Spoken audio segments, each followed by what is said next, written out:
right. Hello, everybody. Welcome to our first episode of the year for Scripting the Book. This is our January episode, and we decided we're going to do Matilda. So, this is a throwback for some of us. I think all of us. Yeah. I'll just ask really quick, was this a first time for anybody? Like, total first time? All right. So, Yeah. so throwback for all of us. Awesome. I don't think I read the book yet. I definitely had seen the movie. I don't think I actually read the book as a kid. Yeah, I watched the movie as a kid, and then I read the book at some point. I forget. I'm pretty sure I did it afterwards, and then it was kind of a rewatch this go around. So, all right. So before we get into it, though, I'm gonna let you guys introduce yourselves so that people can know who we are as we talk about this book and the movies that came about. So, Ben, you want to take it away? Hi, everyone. I am Ben Pick. I'm the author of this wonderful series behind me. It's called Falling Through. The series itself is Into the Void. The first book is Falling Through. And every Monday night at 6 p.m. Eastern Time, I give questionable writing advice through writing metaphors, but I have since switched to do productivity sprints where you can write along with me on a Monday night and start those weeks off productive. Yes, thank you. They're fun adventure stories involving, about to be high school graduates as they gain superpowers and actually create a monster and then try and fix the problems they cause. I mean, you had me at like, hey, the whole series is out, and I'm like, okay, sweet. It's not out yet. Make me wait. It's not, unfortunately. Yes. The first three are out. The first 3 books are out. This is probably about halfway through the series, so I think I'm going to finish with 6 books. Is the goal. Oh wow! So at least you know. Yeah, we'll see. That number has been very fluid. It's like 3, 4, 6. Who knows what'll end up being in the end? Yeah. All right, I mean, Natalie. Add more plot points. It's fine. I'm along for the ride. Yeah, Natalie's got some exciting things happening. Happened. Yeah, writing prompt books, 1,000 Words to Get Started. That was released November 26th, and then 42 days later, on January 7th, was 1,000 Words to Ignite Romance. And so, if you're noticing, there's kind of a series thing going on here. Who knows what other genres might pop up? Maybe some horror, maybe some mystery. Who knows? Who knows? And but yeah, I did that with my sister from another mister, Chandra Arthur, and we do monthly flash fiction streams of editing and drafting on our YouTube channels. So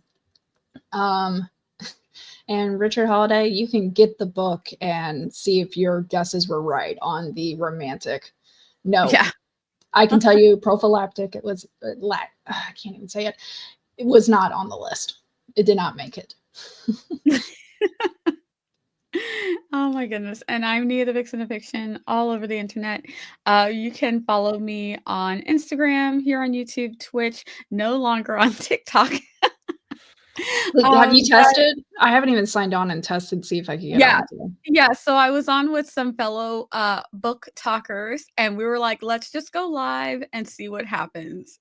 And I think me and one other girl, we were the first ones. While live, a thing pops up, and it's just like with the whole propaganda save TikTok message that a lot of us got. And the other girls said that they didn't get any message. It just wouldn't open. Yeah, just stopped working mid live. So it was very interesting. We just wanted to see what was going to happen, because I was right. I was like, no, they're going to go dark. It's going to go off. You're not going to be. And there were people like, no, you're still be able to use it. You just want. And then we're like, let's just see what's going to happen. We're all curious. So that was the end of my TikTok. So it was funny, but also kind of sad. I know a lot of people were making money on it and doing really well. So sad for them. I used it just as a social media, so had no money ties, and I use it just like I use Instagram. So hello, Stephen. Hello, Richard. Oh, Stephen, thank you so much for that. Oh, really thank you. our good friend Combat Veteran. So that's you can still find me in all the other places. And I'm on Blue Sky. It's a lot of fun over there. I'm shocked. It reminds me of old Twitter. So having fun on Blue Sky. Yeah. So I'm also on Facebook, but not really. Yeah. TikTok Not was like my least active thing. I'm mostly on Instagram out of anything. And I'm actually kind of thankful that I didn't put in the effort to TikTok like I originally planned now. Yeah. I feel like it would have been a good it was it's weird to say was a great way if you're trying to get your book out there because they had their algorithm was really down. Oh, So I literally yeah. saw stuff that I wanted to see and I'm like, this is great. Well, and I So had my best views, same videos and stuff, best views on TikTok instead of same. Instagram. Same. But Yeah, all my stuff is mostly because I do Instagram, and then I will like, well, let me just post this on TikTok. They always did way better with no effort over there, and engagement. So they knew what they were doing. They had a good thing going. We'll see if anything happens with it. And I don't know that any of the American um, things are willing to pay people like yeah. TikTok.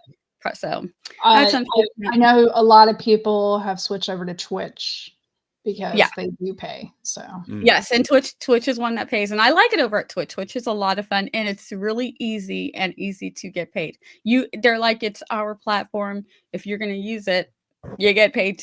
We are the ones bringing people to their platform, so I appreciate that. So you can still find me over on Twitch.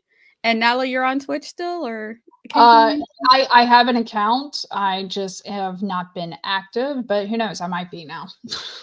No, Richard, no. And even if we were doing that, we wouldn't. Nah. No. No. Richard, family show, Richard, family show. Family show. Oscar We're doing Foxtrot Matilda. is not We're on doing my Matilda. list. Speaking of Right. Matilda, a children's A movie. children's book, Richard. So this is a throwback for all of us, at least for the movie wise. We're gonna start with the book. So Ben, this was a first time read for you on the book. All right, Yeah. let's do our rundown really quick if I can remember in the new year how to use my banners. I do have these things. Matilda, anybody a dislike? Neutral, like. I'm a like to love, and Natalie, you're a love. Well, there we go. All right. I mean, like one of my criteria for love is will I consume this again? And I did. So Yeah, it was easily and I got to read it differently this time than my first time reading it. we're consuming this as a parent instead of a child. Gosh. Totally different thing. Yeah, the first time I consumed it, I was older, but I had younger siblings who were reading this, and since I was the reader, my mom would be like, read this, let me know. And I'm like, oh yeah, Mom, this is great for them to read. It's like, so you kids will know when people are being bad to you that not all adults are good. So I was like, yeah, Mom, let them read it. And then of course, when my kids came about, they got to read it as well. So it was actually, I wanted to go up, and which I should have. We had my attic open. I should have gone up and grabbed our old book because I have a bunch of the kids' old books up in the attic. Wish I'd have done that now. Darn it. But yeah, this is one along with the Captain Underpants and a bunch of other Goosebumps and a bunch of other books that the kids consumed. And so I'd already read it and I'd already seen the movie by the time my kids came along. So who was we'll go with Natalie. You're the love, you're the highest. Why did we love it so much? So it's the book. I love it because it is a very logical flow. From a reading standpoint, the words are like perfect selectively, and even if there is a big word in there, it's kind of explained a little bit, but without belittling, which I always enjoyed. I never felt like I was being talked down to, even though the whole point of the book is Matilda is being talked down to the whole time. But it was just this like unlocking fantasy of, because a child in a situation of being bullied by everyone in their life, they had agency still. And that idea, I didn't know that's what it was called, but that idea of like there was still something, they weren't completely out of control or helpless. They were something they could still do. And that's what I kind of latched on to. Yeah, that I can't control what these adults are doing, but in fun ways, Matilda, even though she was in this really difficult situation, she's able to find ways to get hers. Like, I don't know what that was. There's something about that I just liked that she was able to just stick it to the people who were, and quietly and so meekly and just like, I don't know what you're talking about. So without spoilers, which I mean, honestly, let's analyze that. Is she like a sociopath then, if she's able to? You know what? Now that looking back on it, I was like, girl. So I won't give too many spoilers. More like the premise of the book is that Matilda is born into a family that does not want her. The parents don't really have any regard for children, but especially a little girl. And they wanted a second boy. Yeah, they wanted a second boy. So she's kind of mistreated, abused in a lot of ways. Neglected, for sure. And then they even forget to send her to school, so that the first half of the book is about that, her home life and her dealing with these parents that just are really terrible. And then she goes to a school where she has a teacher who's wonderful, but the headmistress over the school is the worst. Like, it's like worse than her parents. Yeah, the parents on ass, like just like 10 it makes you question, like, is neglect bad, or is being too mean, like, and having it out for you worse? Like, yeah, it was. So it's definitely a story for any kid who's ever kind of felt abused or neglected or bullied. That glimmer of, you can still have some agency in what you're going through, and even if you can't, that's okay, because we have another person, the teacher, who was also abused, and she's not like Matilda. She really shrinks into herself. She's very quiet, but she also has found ways to help, even though she does it quietly. She doesn't have the personality and the kind of like that kind of gusto that Matilda has, and Matilda has it secretly. She keeps it to herself. But her teacher, Miss Honey, is also has been raised up in this, and it has made her more afraid, more of that person that's kind of like shell shocked if someone yells at them. That person. So you can see the two different personalities coming out of this type of toxicity. And Ben, you were a like, so why did we like it but didn't quite make it to a love? Yeah, it's a fantastic story. It's about, like you said, a child who gets bullied and sort of finds her own secret ways to get back and to ultimately take her own power and sort of flourish with it. I honestly just don't have a good reason why I don't think this is a love. There are other children's stories that have spoken to me, and this one should. I mean, a child who is neglected by her parents, who is bullied, who like has to go through all these hardships. That is unfortunately a universal story, and it speaks to every single child has some of those experiences. The degree to which they feel those things or they experience them will obviously vary, but that is like a universal story. And I'm sorry, I just don't have a good reason why it's not a love for me. But you liked it. It's a strong like. Oh, it's a fantastic story. Right. Yeah. So a strong like is good. We'll take it. Anybody else, any thoughts on the book before we move on to the movies? Because we're gonna try and talk about the movies in the same manner, where we're only doing spoilers for the movie, and then we'll get into full spoilers, because there's some stuff going on in this book that if you haven't seen it, you gotta read it, you gotta watch it, because it's quite interesting. So we don't want to spoil it for anybody who's like interested in it. I'd say definitely check it out. So any other thoughts on the book by Roald Dahl before we move on? I would say he's definitely got a way of storytelling. I don't think that there's any story that I've read by none of the ones that I've read anyway that weren't enjoyable to some degree. So if you like Roald Dahl, if you like that, if you've read a couple, this is one of his that I think you would also enjoy. It's very witty. Witty again, like Natalie was saying, witty without making you feel like I'm talking, like they're talking above you. Because even Matilda, even though Matilda is very smart in this book, there are still things that Matilda needs to have explained to her. So it doesn't make you feel like, oh, she's just this little genius and nobody can tell her anything, because even she is asking questions, and there were some words that she's like, what does that mean?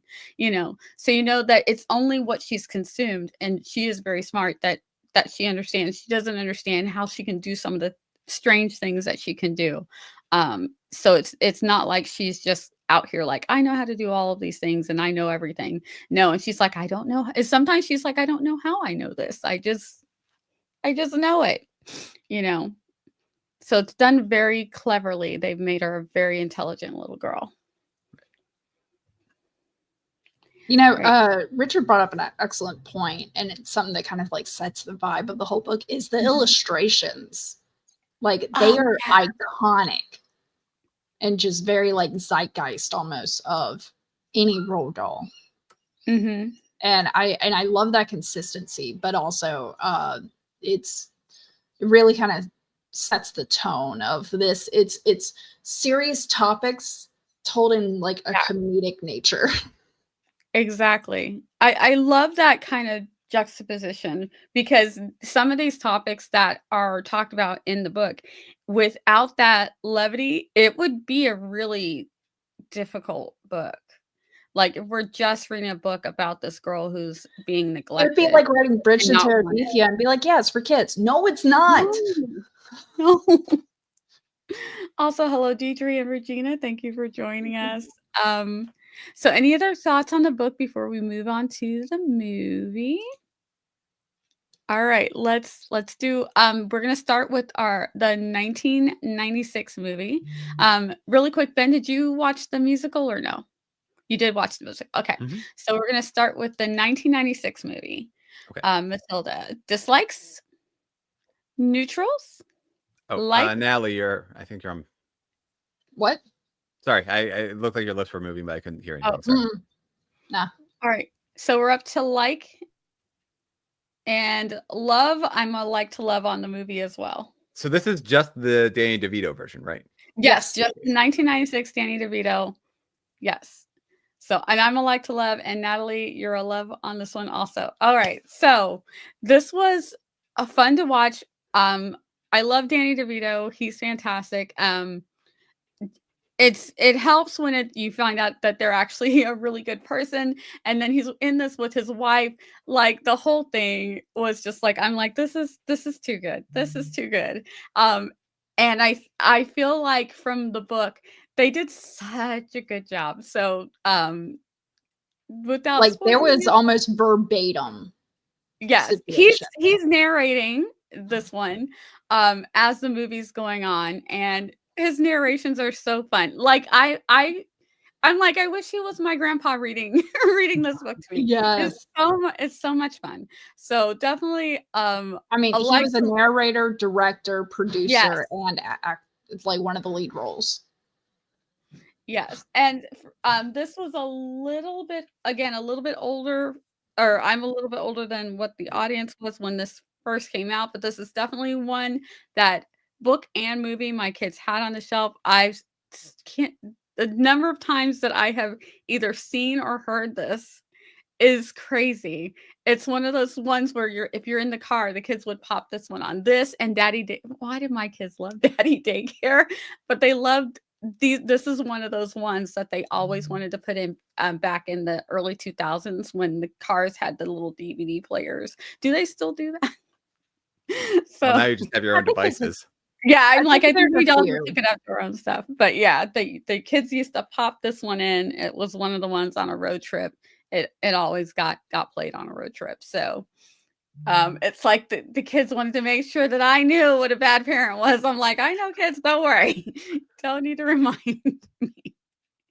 So, but he made it so much fun. It was Danny DeVito did a lot for this movie. He was fun to watch. The little girl, she was great. So this one definitely.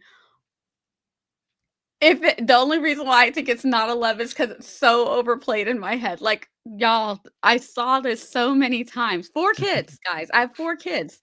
This went on for 2 decades of this movie. Okay, so Yeah. yeah, so a teensy bit burned out, but it has been a long time since I did rewatch it, and it's been a few years. So I'm like, I'm good. I'm good. But definitely an enjoyable movie. Okay, and you guys were loved, so take it away. Why did we love this You first, Ben. 1996? Yeah, so weird thing. I don't actually remember seeing the movie all the way through, but it's one that I've seen like in parts, and I could collectively have watched the movie up until this point. But I think like this is the first time where I actually sat down and watched it from beginning to end, because it was always on TV, and like I would always catch it halfway through, or I would catch the start of it and then have to leave or something along those lines. So this is like the first time I can actively remember watching the full movie. Yeah, it's fantastic. So like you said, Danny DeVito is wonderful, and you know he's the wicked father of Matilda, but at the same time, like, and he plays the role very well, but you can just feel so much love and just fun that was on the set, and that comes through with the actors just giving their absolute best, and the story is so well acted, and such a so it fixes like whatever issues I had with the story. It just completely fixes them because it was just so enjoyable to watch.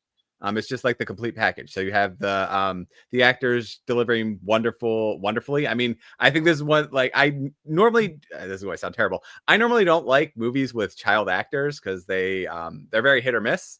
But here, like, you had a classroom full of children actors, and they did phenomenally. Like, I don't know how that worked. Oh, the But kids were adorable. yeah, Like even the background, because I remember when they were like, "Yes, Miss Trunchbull," and then that one little boy went, "Sir," like, Yeah. perfect. It's like, yeah, that was perfect. Yeah. So look, if you haven't watched the movie yet, watch it. That's all I can say. This fantastic. Yeah.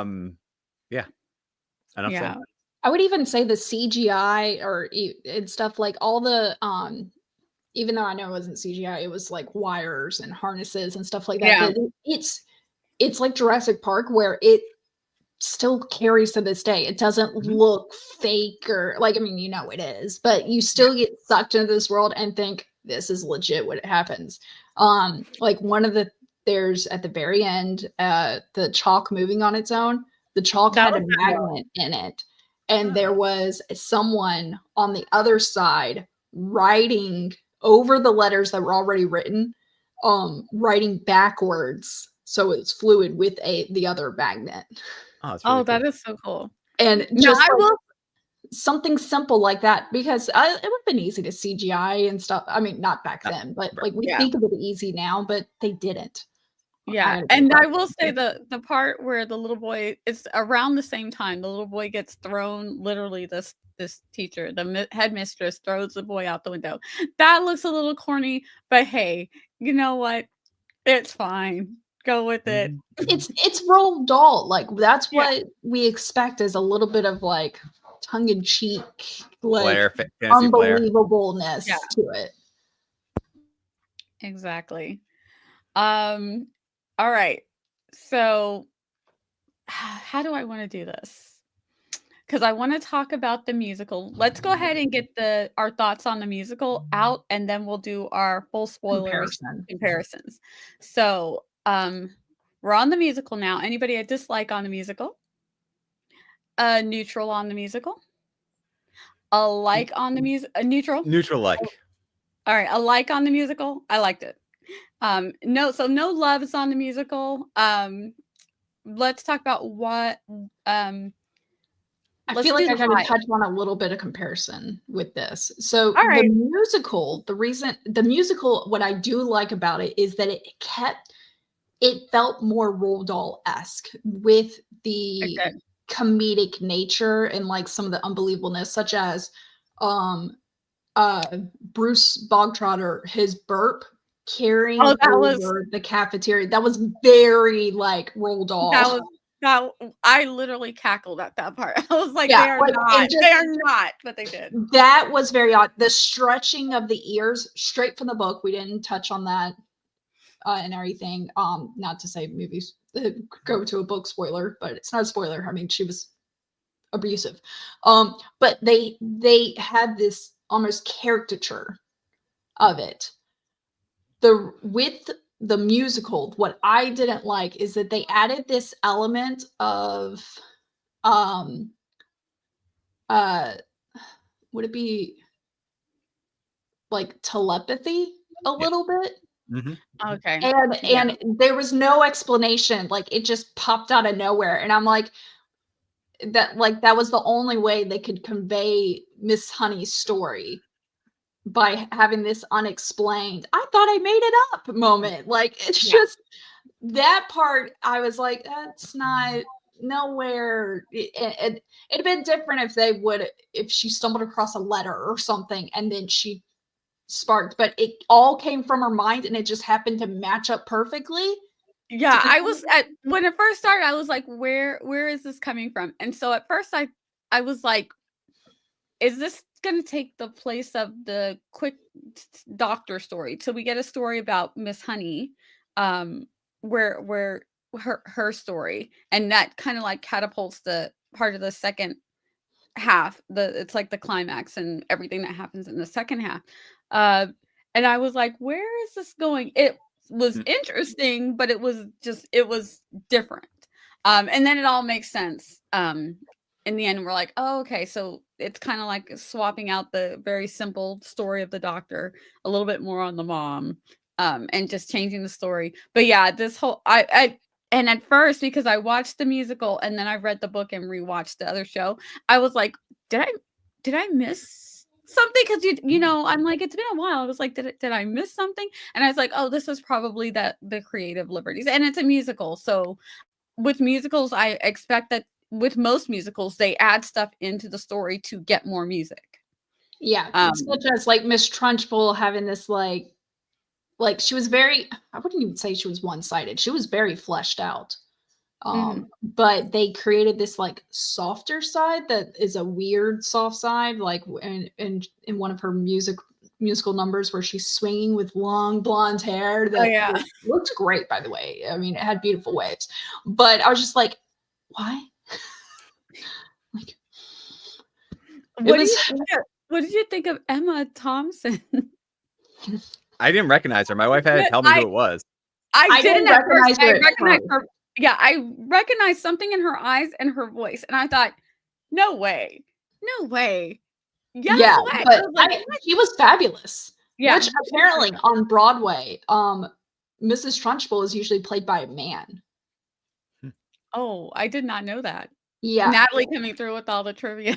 I went down a trivia rabbit hole, but it usually played by a man, and so I love that they had a female because, I mean, in the original movie, Pam Ferris did Yeah, she Mrs. did a great Trunchbull. Like, job we too. don't need to have a guy thrown in there. There's some plenty fabulous women that can, Yeah, give the fear and stuff like that.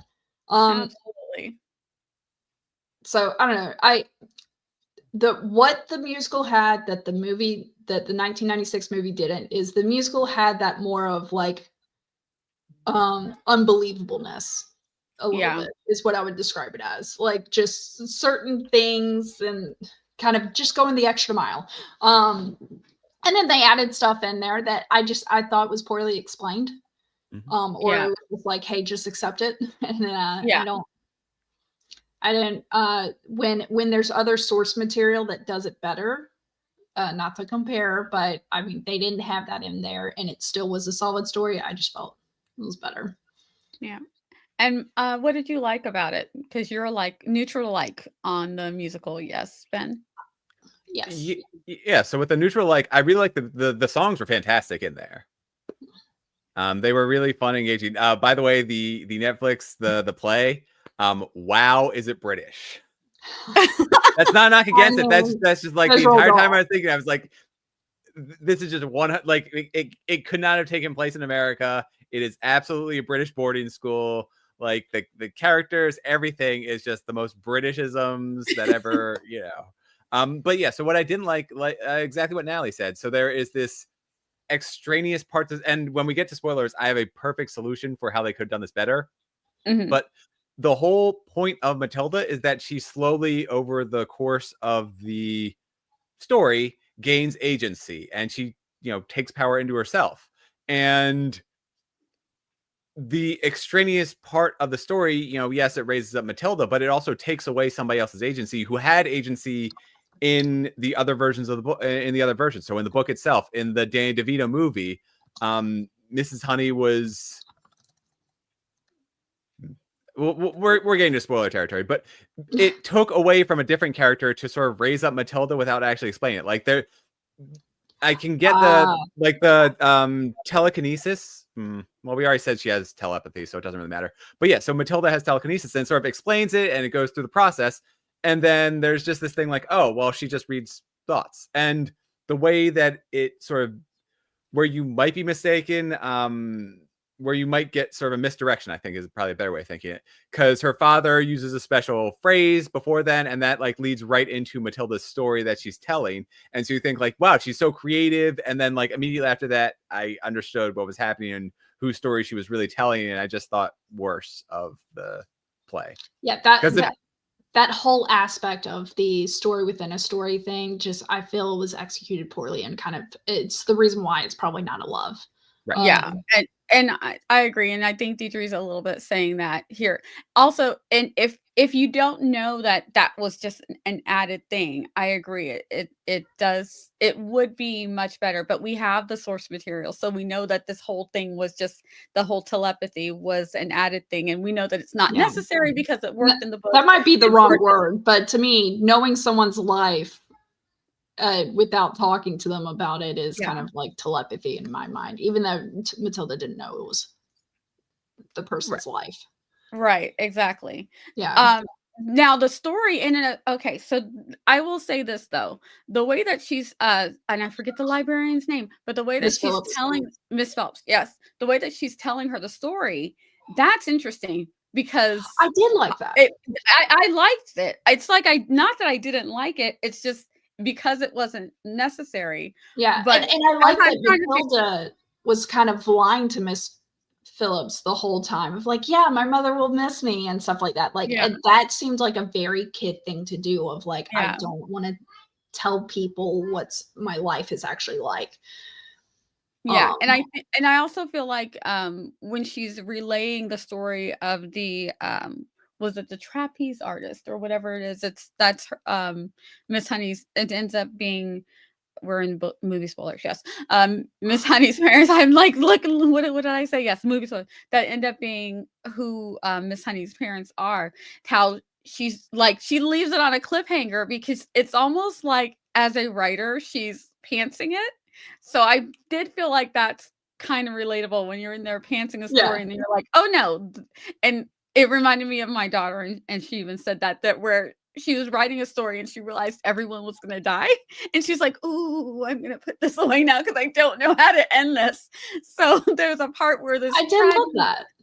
Yeah. Like this fellow's like, what's happening next? And Matilda goes, you're going to leave me like, she goes, I don't know what's going to happen next. And it's like, so relatable. So on its own, it would have been fine. And maybe I would have been a higher like to love had I not known the source material and known that this movie I feel like they could have kept the story, story within a story. It's just, I feel like the delivery should have been different. I don't know how different or whatever. They could have kept it because I do see like there was that connection between Matilda and Miss Phillips that I adore and everything, and trivia knowledge.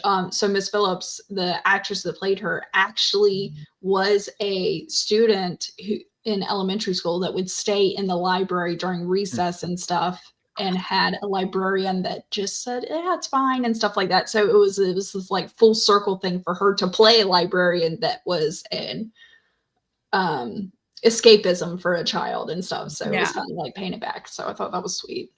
All right, let's just go in with full spoilers. Ben, you had your finger Bring up. it on, Ben. Your thoughts. Go for it. So, go for it. And then we can talk about the rest. Yeah, Natalie, you were just mentioning how you don't know how we could have included that in there, but I give this a lot of thought, and it could have been like what they did in the book, where it's Miss Honey finding her voice by talking to Matilda about how she was born and who her parents were. And she doesn't even need to say like, hey, this is my story or whatever. Or it could even show Matilda's intelligence by piecing together everything that's going on. But it could be with Miss Honey just sort of telling a story to Matilda because she's so intelligent and like, hey, by the way, you've read all the books in the library. So here's one. I'm just going to make it up on the spot. And the problem that I had with the play, what the book, sorry, the musical, what the book and the Danny DeVito movie did so well is that they gave Miss Honey, by interacting with Matilda, she started off as this really timid character who would never stand up to her aunt, who is, you know, Trunchbull. And through interacting with Matilda and seeing the courage of this one child, Miss Honey, her teacher, starts like finding her voice, and just eventually by the end, she does stand up to her aunt. And that kind of happens in the musical, but it in a smaller way. And it doesn't feel like it was earned.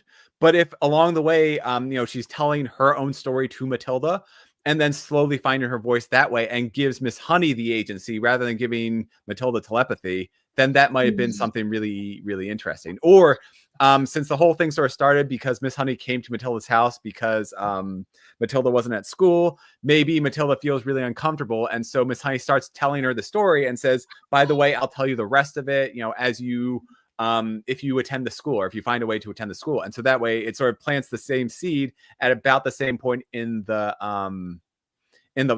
musical to make sense. Yeah.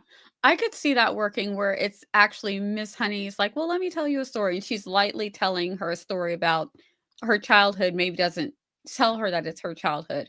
And then as she's relaying it maybe to Mrs. Phelps, Matilda is growing it in her mind, because her mind is now starting to work and weave a way to solve the problem. I mean, and that's what the 1996 version did, because it wasn't until they got to the cottage that Matilda was like, it's the cottage from your story. Oh my God. That means Aunt Trunchbull. Like the drop. Exactly. Yeah. I mean, I like that. It would have, as much as I love the relationship with Miss Phillips, I think that would have been sacrificed for it. But the play almost had Miss Honey never really had stand up for herself, whereas Matilda was like, it's almost like we came into her standing up for herself. She was constantly saying, that's not right, no, you know, and talking back and stuff. And we didn't see a growth, whereas in the 1996 version she kind of didn't do that, and then she grew into going like, no, that's not right. And because I think the first time we see it in the musical is like, was it when the little boy finished the cake and she's like, yes, and and then she goes, no, you had a deal, like you can't go back on it, and and stuff. And that part, that still was more agency for someone else, which kind of like she's always a little bit been trying to quietly advocate for the kids, but always backing down. So I think maybe they were trying to show it in that she's not really backing down this time. But but to me, that's like kind of early. Is that's like that's kind of early, and her speaking up, it's her speaking up no matter who it's for. And I don't know, it didn't seem that odd. Interesting fact about the cake scene. So in the 1996 film, Bruce Broadtrotter, the actor, he had to spit out every single mouthful between takes, and they had like an infinity symbol for how long the assembly scene was going to be take to film, because they had no clue. But they had him spit out the cake every single time, otherwise he would actually have gotten sick. Yeah. So he would Yeah. take a bite and then spit it out. And then also the other thing is the kid didn't like chocolate cake either. Oh, poor guy. And I'm See, like, oh, the poor kid, like to fight through. That makes sense then, because at first, like he's a really good actor and he seems like he's enjoying himself because he can eat all the cake he wants, essentially, in theory. And then towards the end, it is like a miserable marathon experience of just. But yeah, they had him spitting out every single mouthful. Like they didn't want him to like swallow any cake. Which I mean, you're gonna swallow a little bit just by saliva and stuff like that. But either way, I would say casting wise, to pick this apart, I thought casting on all fronts in the musical and in the 1996 was perfect, spot on. I felt even both of them were diverse. That we actually had inclusions. And what's kind of cool about watching the 96, another little fact, in the scene where the newt falls down off the light and the little boy catches it, that little boy ended up in the show The Middle as one of the brothers' best friends who was wheelchair bound. So he went on to continue acting and such. Another thing, this is something that I noticed that made me go down the rabbit hole the first time. If you remember, when we meet Miss Honey the first time, she is going around the class like 2 times 6, 2 times, and stuff. But she has a tissue underneath her watch. And I was like, why does she have a tissue? Apparently, she had a tissue to symbolize that she was still healing from her trauma. So she kind of needed a blanket type thing. And so it was to help, like when you're getting over a cold, you still have a tissue with you type thing. But my thought, watching prop stuff that I've seen forever, is that I'm assuming the watch was too big. So they had her shove the tissue here and it was always That's here. what I would have thought, So to that keep it from wouldn't, swinging around. because her hand was like, she was very talkative like this. And so that's my theory, is that the prop master was like, we're going to throw the tissue in here. And we're going to get the tissue now has a story. The internet explains the tissue as a symbolism of her still healing over the trauma. So either way, but I thought acting choice, like there was like, even in the musical where it's over the top, I'm like, I expected to be over top. Yeah. In the musical, I thought cutting out the brother was fine. But in the 1996 version, I love that they made the brother another bully, because I mean, what a sibling who idolizes their parents are going to copy their parents. Yes. And whereas in the book, he was the very brother quiet. just didn't pay attention to her at all. Like he kind of ignored her. He Yeah. didn't bully her, but he also didn't care and stuff like that. So I thought acting choices were great. The FBI agents, I kind of love that element, because if I remember correctly, the book made it seem like it was bad mafia ties. Yeah. But I love that the FBI was going after them this whole time. They're going to Spain every single time that they are hijacking to leave the country. They're going to Spain, which Spain is great. I mean, I guess go running with the bulls or something. But an interesting fact, one of the FBI agents would have been Danny DeVito wanted to get Arnold Schwarzenegger on there. But he was filming The Last Action Hero or something and couldn't make it. That would have been fun. But if he was one of the guys, but I mean, you still see a lot of like actors that you've seen in tons of things for years.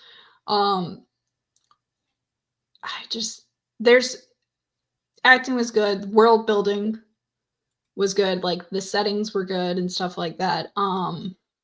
Yeah, I gotta give the 1996 some props, because this is a very British book when you read it. And the musical actually felt a little bit more real in that aspect to the book.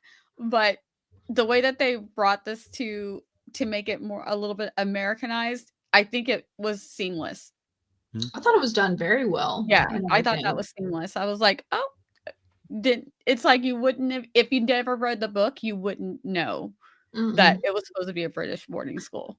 So interesting thing, during the dancing scene of God, there's so many music that I just I associate with. Like Send Me On My Way by Rusted Root is a Matilda Mhm. song in my head still.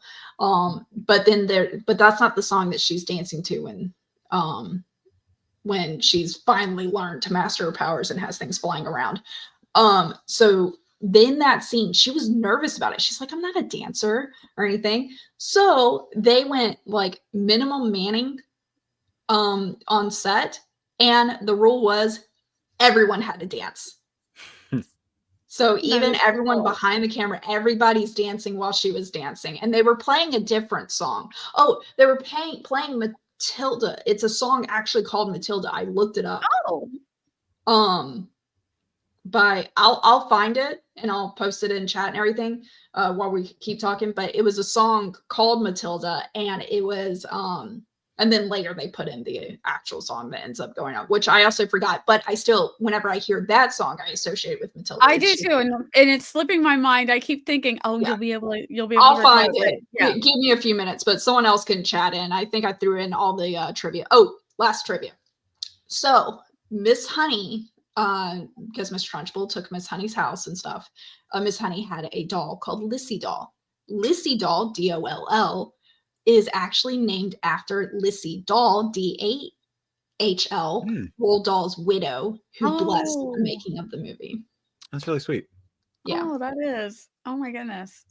I will say, like, as far as the casting goes, a funny thing is that when I was looking for an audio to listen to, because I like to not just read, I also like to do the audio for it.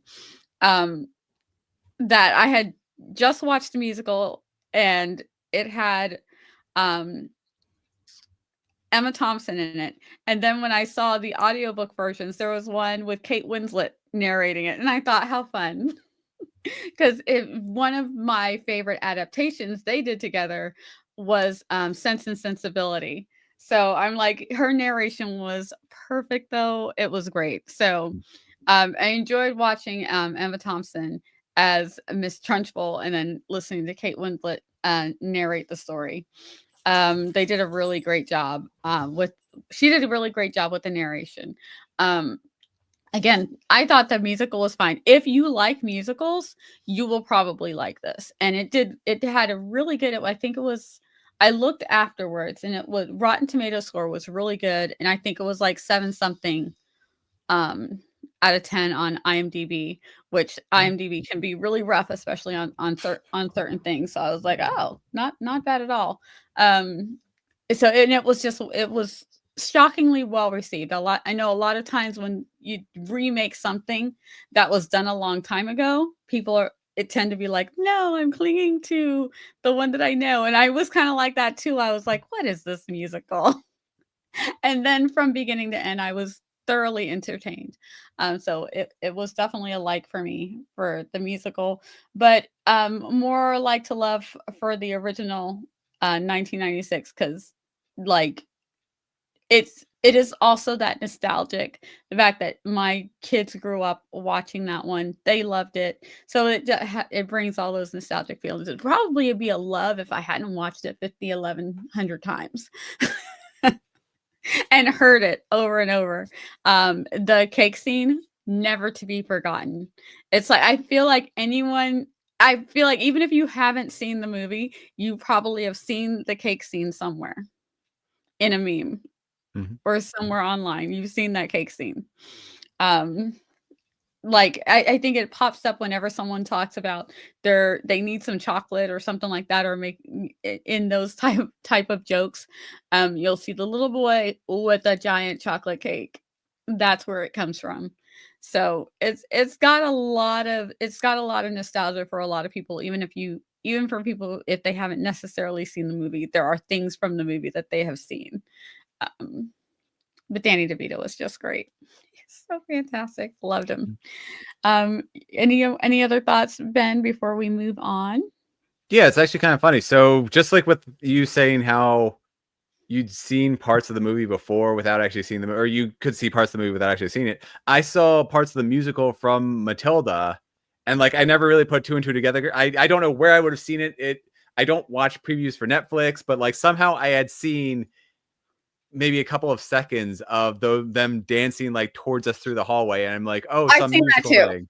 Yeah, I seen that too, and I couldn't figure out where. So yeah, I don't know where it would have come from. Maybe something on TikTok now that that's banned. It might have been like a little clip there or something along those lines.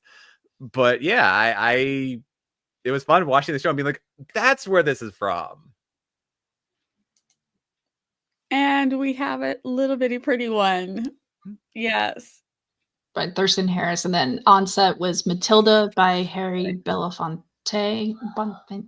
Belafonte.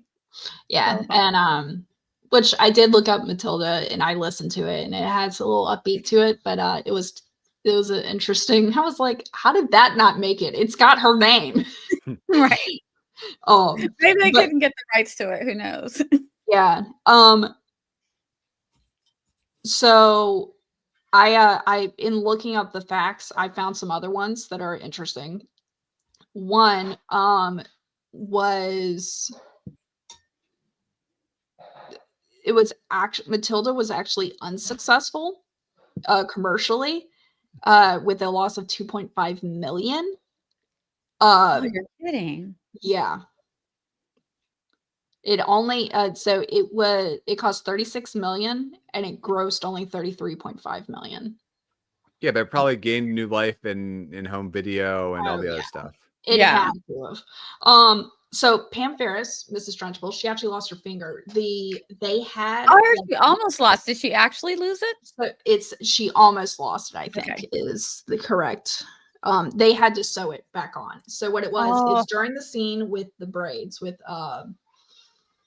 she grabs a girl by her pigtails, yeah. Amanda Thorpe or whatever. The pigtails were actually detachable.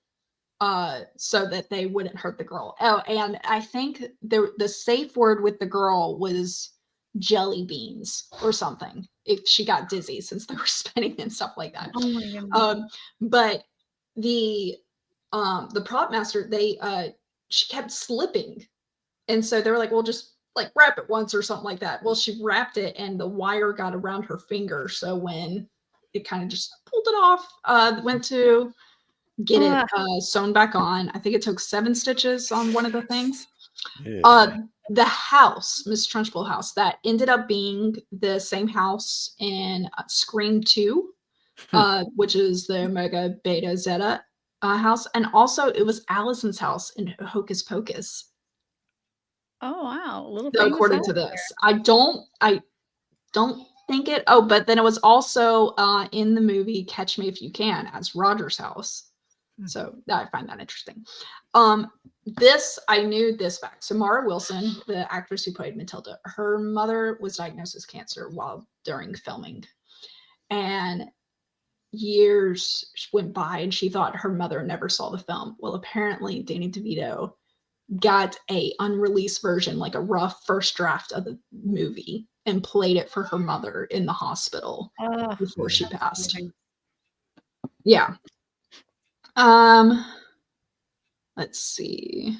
Yeah, I always heard he's just such a good person, so that's nice to hear. They really took care of Mara on set. Everyone knew that she was probably going to lose her mother and stuff, so they really took care of her. So another thing is that the Magnus portrait of Miss in the 1996 version that was of her father, that's actually a portrait of Roald Dahl. Interesting. Yeah, which throws me off because I know Roald Dahl actually has a little bit of a scandal, and everything. But at the same time, I was like, I remember, I forget what age I was, but I saw his portrait. And I'm like, he's cute. I remember thinking that. Oh no. Yeah. Let's see. I already talked about Lucy Dahl. The cake eating scene took forever. Miss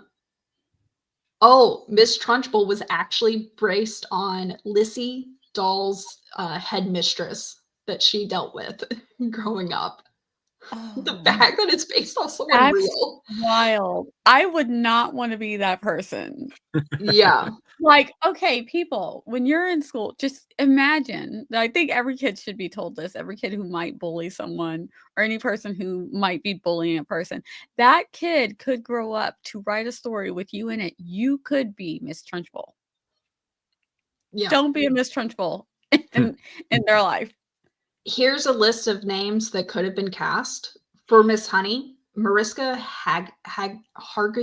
Harksay. Okay, I can see that. Yeah, I think she ended up. Yeah, she ended up being Olivia Benson in Law and Order. Yes. Um, so Winona Ryder, I Rosie can see that. O'Donnell I can see that. It was Yeah. the For which 90s. For which character? for Miss Miss Honey. Honey. Or not for Miss Honey. It was the Yeah, 90s. I mean, Rosie was kind of likable. I mean, you got to think of Yeah, she was likable, but I don't picture her as Miss Honey, though. yeah, no. I can picture her in the movie, but just Bette Yeah. Bette Midler. God, I can't say the name. Was going to be cast as Mrs. Wormwood. I can see that. I can see that. She can. I can pull see it that, off. yeah. Yeah, but she's so I don't know. She seems so like bubbly and fun. Yeah. Robert De Niro was considered for Mr. Wormwood. Yeah. Mary-Kate and Ashley were considered for Matilda, but they I were did in the hear middle. that. They were in the middle of It Takes Two, which is to me also a kind of a classic.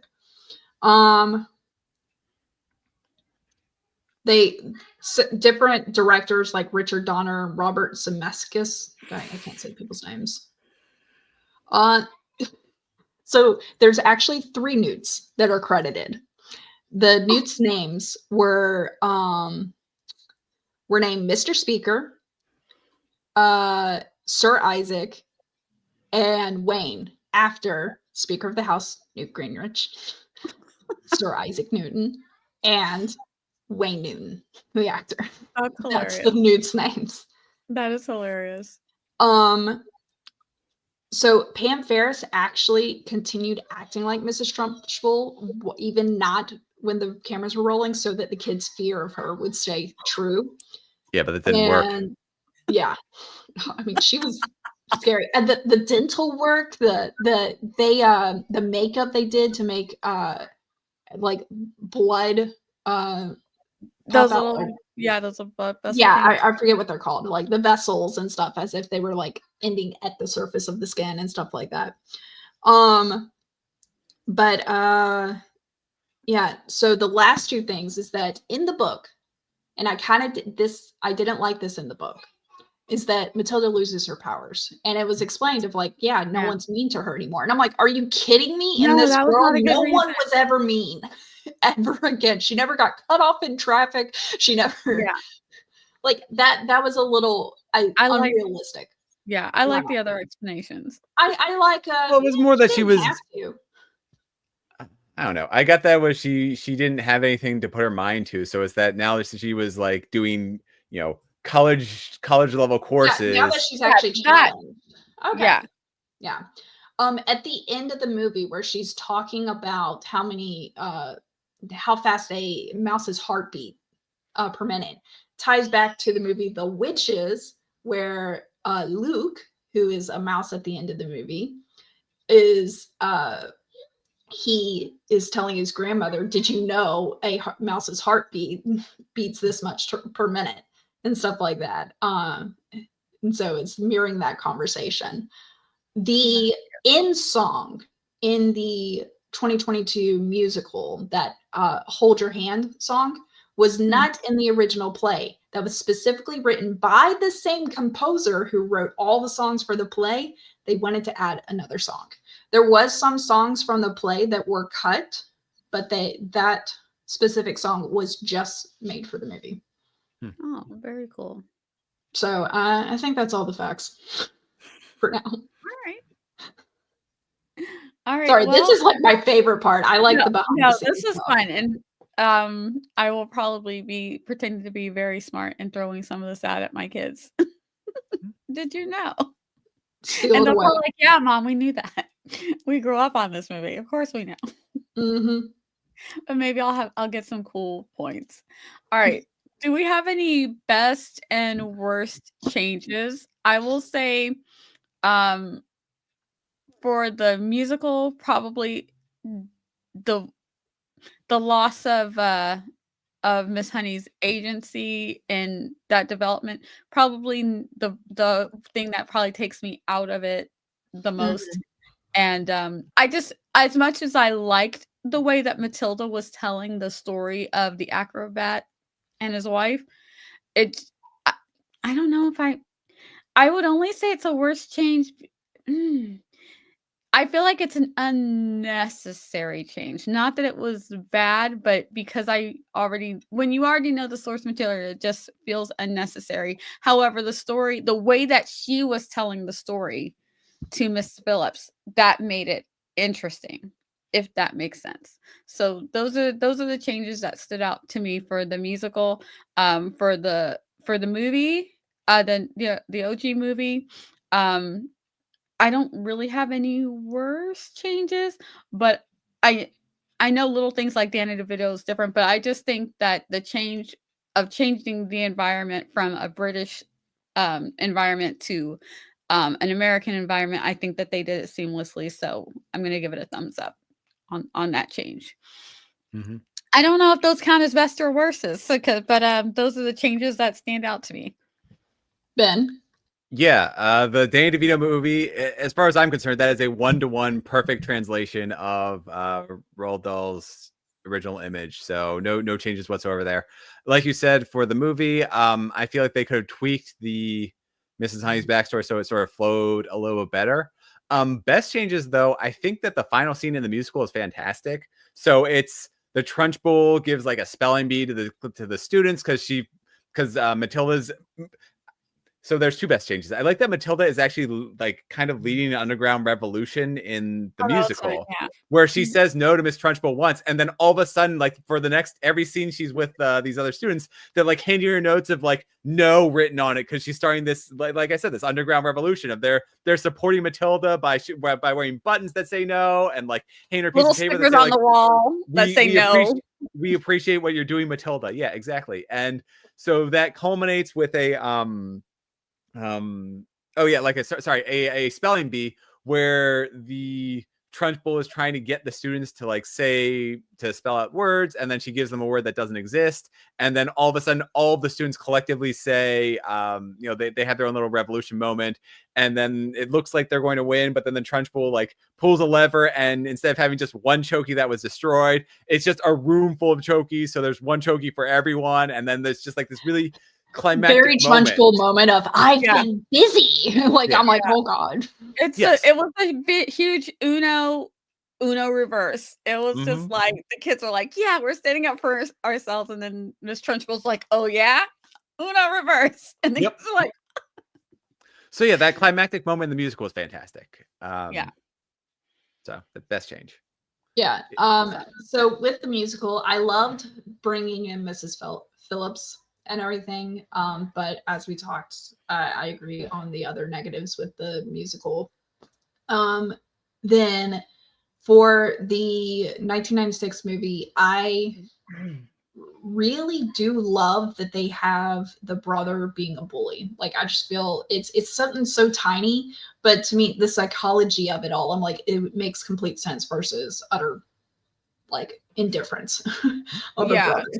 Yeah, Especially because you have this admiration in the book and in the movie of the father. Of course, he would act like him then. Um, and I would say the other change that I enjoyed was her keeping her powers. And another change. Sorry, I thought of this. So Hortensia, the fifth grader, that's kind of giving them backstory of like this is what happens. I liked Mhm. that in the 1996 movie, she's almost like okay, sweetie, you're entering the lion's den. Let me help you. Yeah, Whereas in yeah, the book, she's like a horrible kid. Never mind that she's going against Miss Trunchbull. She's actually just like a bad kid, and that she like almost like I had to go through it. You're gonna go through it. A little bit of attitude, and I didn't. like that. I hate that mentality. It's like, but you were bad. You were doing not Yeah, that but she anybody, was straight not that up. anybody deserved what Miss Trunchbull was doing, but Yeah, you were a bad I kid, totally girl. agree that Miss Trunchbull deserved everything, but at the same time, like Hortensia is not the example to strive for. Right. So it seemed like in the 1996 movie, the kids kind of more banded together, whereas in the musical and in the book, they're more of like cautious of each other, like that each other are going to rat each other out. Like the older kids are kind of hazing the younger ones, and like, we're the prefects, get it right, and type thing, and stuff like that. So I'm trying to think of a worse change for the 96, and I honestly, I mean, the stuff they cut makes sense. Like, keep it as a reference about stretching a kid's ear versus actually showing it, you know? Like, I thought it was fine and stuff. I really can't think of anything. Like, there was no real, like, loose ends in my mind or anything like that. Yeah. Yep. I'm with you. All right. Let's give our final thoughts. Would you recommend this? What are your any final thoughts? Recommend on all three? Yeah. 2, 3, all Yeah, three? I think all three are worth it. Now, the question is, I would say if you have time, do read the book first. But honestly, if you're going to start, I would start with the 96 version first. Oh, wait, actually, no. I would maybe start with the musical first. If you like musicals, start with the musical and then have the other ones fill in afterward. I think I would be interested if that happened for anyone, where they had the musical first and then consume the others. Fair enough. And that might be why we like the musical kind of the least, is that we have the backstory of the book and then this, I'm not going to use my words, flawless version of a movie. Yeah. And I actually wondered, because as I was watching it, I was really enjoying it. But when it came to those couple of things, I kept thinking, did I misremember? And I hate it when I do that, because then it takes me from just enjoying it. And I could have just enjoyed it if I hadn't already seen the movie and read the book and been like, wait, is that right? It's right, because it's what they're doing, Mia. Stop.